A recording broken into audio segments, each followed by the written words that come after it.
खुलुमबाय। गिबियावनो नोंथांमोनखौ बयखौबो सोरजिदा क्रिएटिभिटी चेनेलाव बरायनायजों लोगोसे फुंबिलिनि गाहाम हामलायनायखौ बावहरग्रोनाय जाबाय। दिनैनि माखासे निउस आपडेटफोरखौ नोंथांमोननि सिगाङाव फोरमायथिना होनो आवगायनाय जालायबाय। नोंथांमोनहा भिडिअखौ नायनानै मोजां मोनोब्ला लाइक खालामगोन होनना आसा खालामबाय। लोगोसे इउटिउब चेनेलखौ दाबो साबस्क्राइब खालामाखैबा साबस्क्राइब खालामनानै लानो थाखाय गुरै खावलायनाय जाबाय। थ' बिदिब्ला जोङो भिडिअखौ जागायनोसै। गिबियावनो दङ चिरां जिल्लानि जिल्ला बेंगिरिनि मावख'आव आसामनि रायजो बेंगिरिया दावबायफैदों। नंगौ, मैया सानसेनि हाबाफारि लानानै दावबायफैदों रायजो बेंगिरि मानगोनां गुलाबचान्द खाथारिया बिथाङा।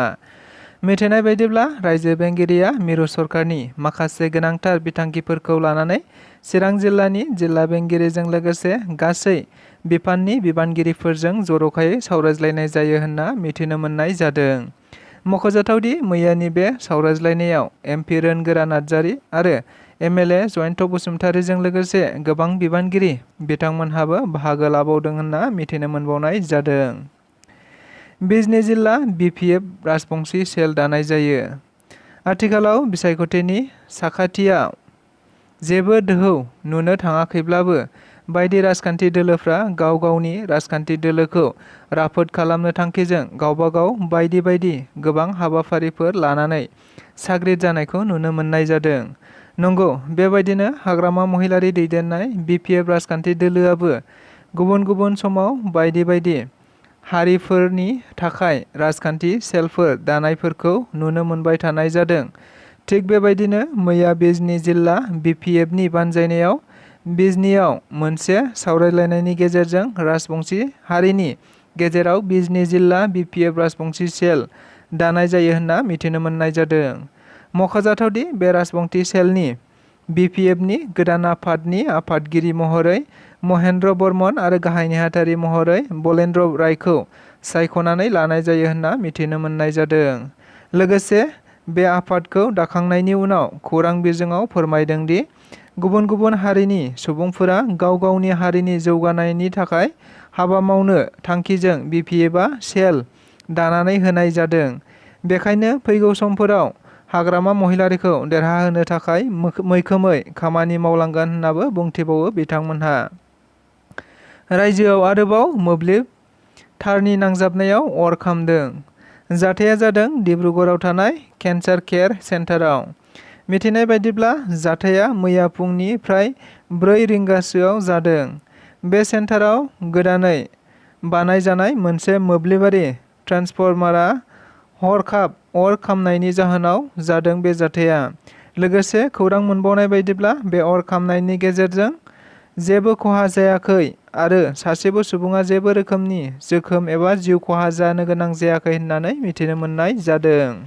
बिजनीआव उत्तम दैमारि मुंनि सासे गान्जा फालांगिरि हमजादों। आथिखालाव चिरां जिल्लानि सिङाव थानाय बिजनी पुलिस थानानि सिङाव गोबां गान्जा आरो ड्राग्स फालांगिरिफोरखौ हमबाय थानाय खोनानो मोनबाय थानाय बायदिनो मैयाबो आरोबाव सासे बर' सुबुं उत्तम दैमारि मुंनि सुबुंखौ बिजनी पुलिसआ गान्जाजों लोगोसे हमनो हायो होनना मिथिदों।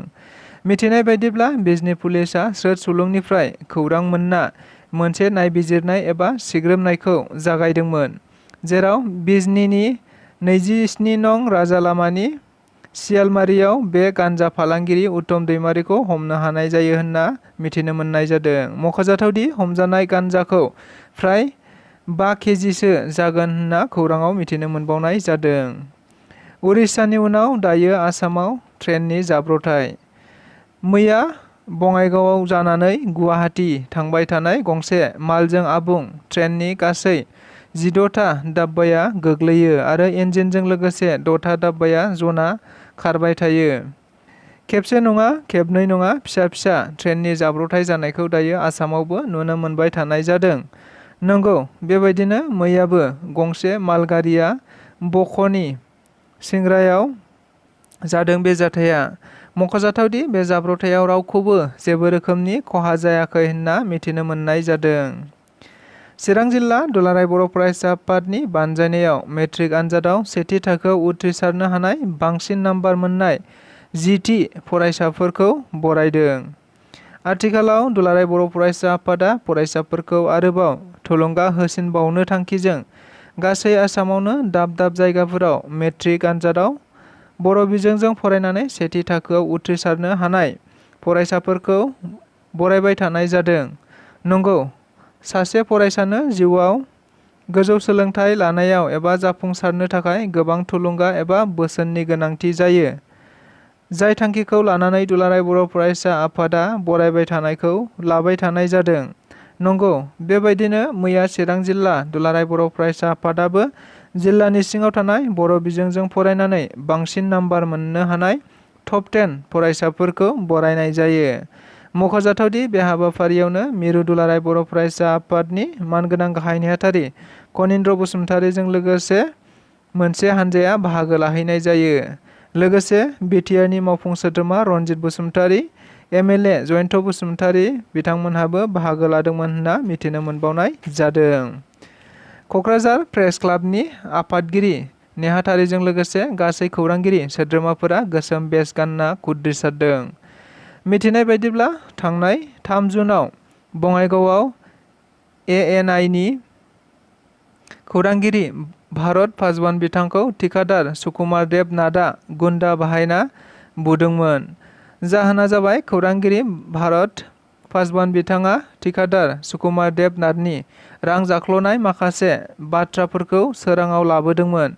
जायनि जाहोनाव थिखादार सुकुमार देब नाथआ सहायनो हायैनि खौरांगिरिखौ गुन्दा दैथायहरना न'आवनो बुहैदोंमोन होनना मिथिनो मोननाय जादोंमोन। नंगौ, बे जाथायखौ लानानैनो दायनिगिरि सुकुमार देब नाथखौ थाबैनो हमनानै गोख्रों साजा होनो थाखाय मैया क'क्राझार प्रेस क्लाबनि आफादगिरि आरो नेहाथारिजों लोगोसे गासै खौरांगिरिफोरानो गोसोम बेज गानना सरकारनिसिम दाबि दैखांनाय जायो होनना मिथिनो मोननाय जादों। सरलपारा पिकनिक स्पटखौ बन्द' खालामनाय जाबाय। बे बाथ्राखौ बुंदों बिटिआरनि हाग्रा बिफाननि मावफुं सोद्रोमा रनजित बसुमतारि बिथाङा। मिथिनाय बायदिब्ला आथिखालाव सरलपाराखौ मोनसे पिकनिक स्पट होननानै टुरिज्म डिपार्टमेन्टआ फोसावना होनाय जादोंमोन। जेराव गोबां सुबुंफोराबो बे जायगायाव पिकनिक जानो थांनायखौ नुनो मोननाय जादों।